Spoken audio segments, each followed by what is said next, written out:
So the question is, does Art the Clown from the movie Terrifier have what it takes to be considered a modern-day horror icon?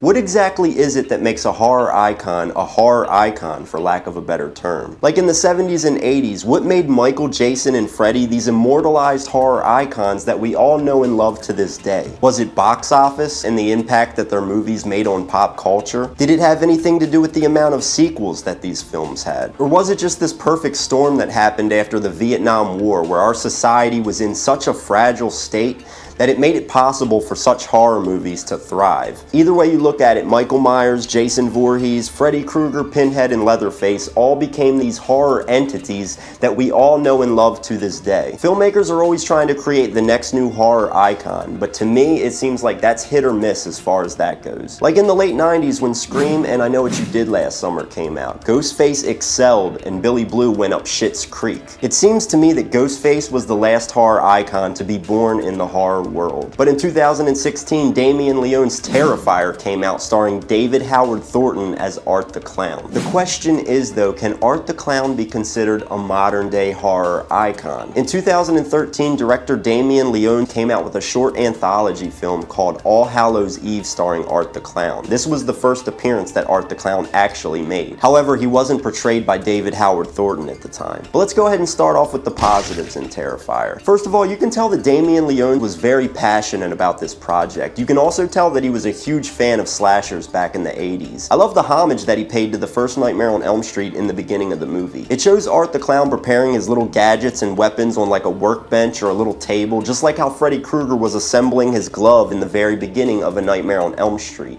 I thought that was badass. I guess Art the Clown lives in the basement of an abandoned warehouse where he keeps his weapons, gadgets, and chains and whatnot. Honestly, to me, this building looked like the exact same building from Home Alone 2 Lost in New York. But nonetheless, it's where Art tortures and kills people. Now I want to talk about Art the Clown as a character for a minute. When I first heard of the movie Terrifier and watched the trailer, I thought that Art the Clown looked like Marilyn Manson. Did anybody else get that when they first seen Art the Clown for the first time? But I don't know, now I feel like Art the Clown is a very unique character. Scary as hell too. He doesn't speak, so he's like Michael and Jason in that sense. I would have assumed that this character would speak. I mean, after all, he's a clown, not a mime, right?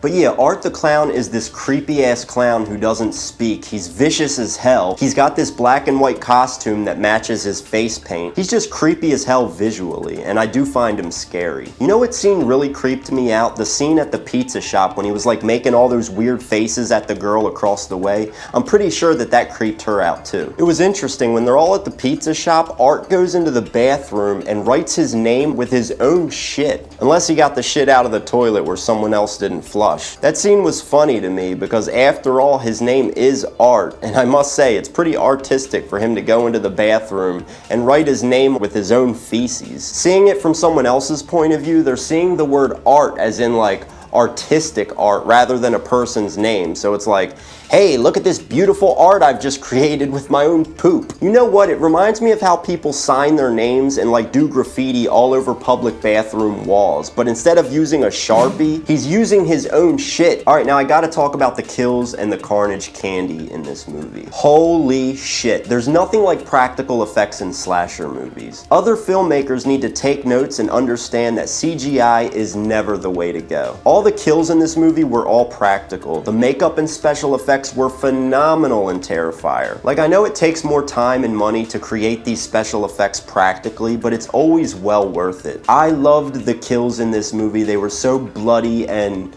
disgustingly gory. Terrifier was definitely a love letter to classic slasher fans. But these practical effects really solidified Terrifier as a modern day classic slasher film. It was definitely the best part about this movie, in my opinion. I loved these practical effects. They were so amazing, so great. Within the first 30 minutes of the movie, we get Art chopping a man's hand off with a meat cleaver, and then he stabs him to death with this little ass knife, and it was gruesome as shit. That was just an appetizer for what was to come. But the kill that really stood out to me is when Art used a hacksaw to literally saw a poor girl in half. Like, oh my god, it was so gross. She was hoisted upside down with her legs spread open. She was practically naked, and Art took a fucking hacksaw and sawed her from her pussy down to her head. And the practical effects were phenomenal. It was amazing looking. He even made her friend sit there and watch. She was strapped to a chair right in front of this as it was unfolding, and she had to witness her friend getting fucking sawed in half from her pussy down to her head. And it looked so real. Like, once I seen this, I was like, okay, this movie is dope as shit. I love this movie. Like, right there at that point, that's when I realized that I loved Terrifier. This kill really was nasty as shit. Like, once the hacksaw got down to like her abdominal region, you see her intestines like flop on the ground, and it was pretty messed up that Art made her best friend sit there and watch this shit go down. No pun intended. I'm not exaggerating when I say that Terrifier really did have some amazing scenes in it. There was at least 20 kills in this film, all practical effects, and every single one of them was gory as hell. Now, I haven't seen the movie Black Christmas, but I've heard of the plastic bag over the head scene, and I'm pretty sure that director Damien Leone threw some homage to Black Christmas with that whole scene with Art putting the plastic bag over Tara's sister's head. I forget her name, Victoria. He put a plastic bag over Victoria's head, though she doesn't die in that scene. She rips through the plastic bag, and it was actually a pretty funny scene because Art like looks at the bag all like pissed off, like, I thought I reinforced this thing better type shit, you know what I mean? Shit was kind of funny. Shit, there's even a callback to Texas Chainsaw Massacre when Art cuts this crazy woman's chest off and he like walks around wearing her breast over his chest with a wig on. He looked just like Leatherface from Next Generation. That's the one where Leatherface was a full-blown transvestite. It was funny how the sexy blonde-haired girl went up to Art in the pizza shop and took a selfie of her with crazy-ass Art, and later in the movie, after he saws her in half, he takes her cell phone and takes another selfie of him with her halfway sawed in half body. Some true serial killer shit. First you got the picture of them together while she's alive, and then the aftermath of him after he's done killed the girl. But like I said, you could tell that Damien Leone was very passionate about Terrifier. This movie was definitely fan service to all the slasher fans. And I just love how Art like smiles and does all these weird gestures while he's killing folks. It's like his trademark. Also, it was interesting how unpredictable this movie was as far as the characters and what happens with them. Like, we establish early on who the final girl is, or at least we think we do. But 3/4 of the movie she gets killed off by Art, and then her sister becomes the final girl.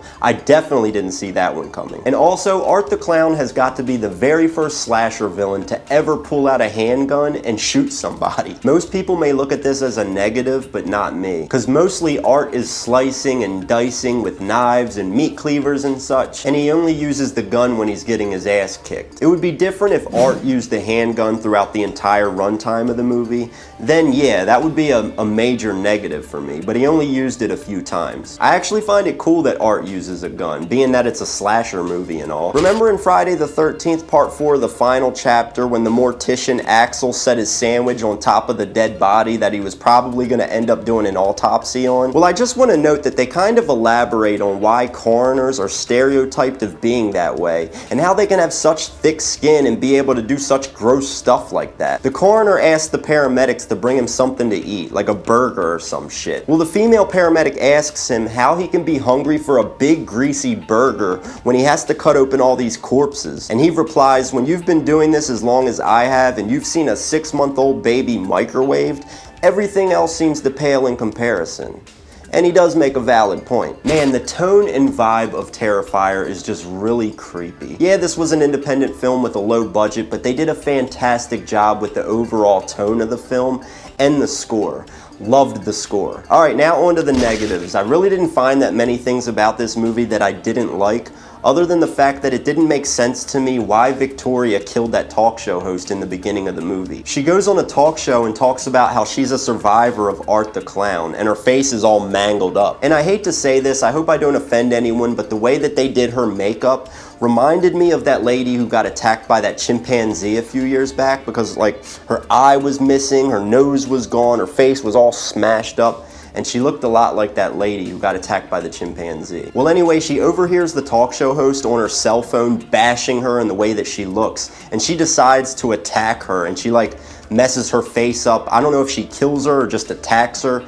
Maybe she was thinking like, okay, you're making fun of the way I look. How about I make your face look the same as mine? See how you like that, bitch? That's kind of like what happened. I don't know if she died though, or if she just like attacked the girl. The special effects were pretty good though. Either way, that part of the movie didn't make sense to me. I wish the filmmakers would have dived just a little deeper into Art the Clown and who he is as a person. Don't get me wrong, I love it when the killer is more mysterious, but they didn't explain jack shit for who Art is and how he became this way. But overall, guys, I really enjoyed Terrifier. I can't believe I waited this long to see this movie. I just assumed it would be stupid, but I loved it and I really look forward to some sequels. So is Art the Clown a modern day horror icon? Does he deserve that title? I feel like yes, he is. And yes, he does. But to officially solidify it, I feel like we need at least 2 more sequels. So what did you guys think of Terrifier? Does Art the Clown deserve recognition as a modern day horror icon? Does he deserve to be next to Scream's Ghostface on the Mount Rushmore of modern slashers? Let me know in the comments. I give Terrifier a 4 out of 5 rating. I was definitely surprised by this movie. I loved it. I thought the practical effects were phenomenal. The kills were amazing. Art the Clown is an interesting character.